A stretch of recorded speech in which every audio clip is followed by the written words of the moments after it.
नमस्कार मंडळी, आईच्या पाहुणचारमध्ये मी आपलं स्वागत करते. आज आपण शिल्लक राहिलेल्या पोळीपासून रोटी नूडल्स करणार आहोत. फ्रेंड्स, आपण पोळी शिल्लक राहिल्यास त्याची फोडणीची पोळी किंवा पोळीचा चुरमा लाडू करतो. पण आज आपण इंडो चायनीज फ्युजन चटपटीत रोटी नूडल्स करणार आहोत. माझ्याकडे शिल्लक राहिलेल्या 3 पोळ्या आहेत. त्या पोळ्यांचे प्रत्येकी 4 भाग करून घ्यायचे. पोळीचे एकावर एक 4 भाग ठेवून घ्यायचे आणि कात्रीच्या सहाय्याने छोटे छोटे लांबट काप करून घ्यायचे. फ्रेंड्स, तुम्ही शिल्लक राहिलेल्या पोळीचा कसा उपयोग करतात हे मला नक्की कळवा. अशा प्रकारे 3ही पोळ्या कापून घ्यायच्या. पोळी लांबट कापून झाली आहे. रोटी नूडल्स करण्यासाठी एक कांदा उभा चिरून घ्यायचा. फ्रेंड्स, या रेसिपीचे साहित्य डिस्क्रिप्शन बॉक्समध्ये दिलं आहे. तुम्ही माझ्या चॅनलला पहिल्यांदा विजिट करत असाल तर सबस्क्राईब करायला विसरू नका. 2 शिमला मिरची उभ्या चिरून घ्यायच्या. यात तुम्ही गाजर, कोबी, रसबी घालू शकता. माझ्याकडे ऐनवेळेस जे अवेलेबल होतं त्याचा वापर मी केला. 2 हिरव्या मिरच्या बारीक चिरून घ्यायच्या. 1 इंच आले खिसून घ्यायचे.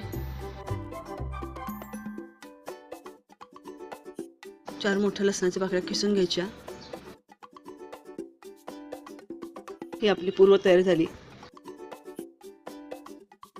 आता कढईत तेल गरम करून त्यात कांदा गुलाबी रंगावर पारदर्शक होईपर्यंत परतून घ्यायचा. परतलेल्या कांद्यात शिमला मिरची घालायची आणि 2 मिनिटं परतून घ्यायची. आता खिसलेल्या आलं, लसूण आणि बारीक चिरलेली मिरची घालायची. पुन्हा 2 मिनिटं परतून घ्यायचे. आता 1 चमचा नूडल्स मसाला घालायचा. 1 चमचा लाल मिरची पावडर घालायची. 1 चमचा व्हिनेगर घालायचे. 2 चमचे टोमॅटो सॉस घालायचा. 1 चमचा सोया सॉस घालायचा. आता हे मिश्रण छान परतून घ्यायचे. आता यात कापलेल्या पोळीचे नूडल्स घालायचे. आता हे सर्व छान परतून घ्यायचे. गरज वाटल्यास मीठ घालायचे, कारण सोया सॉसचा खारटपणा असतो. गरमागरम रोटी नूडल्स तयार आहेत.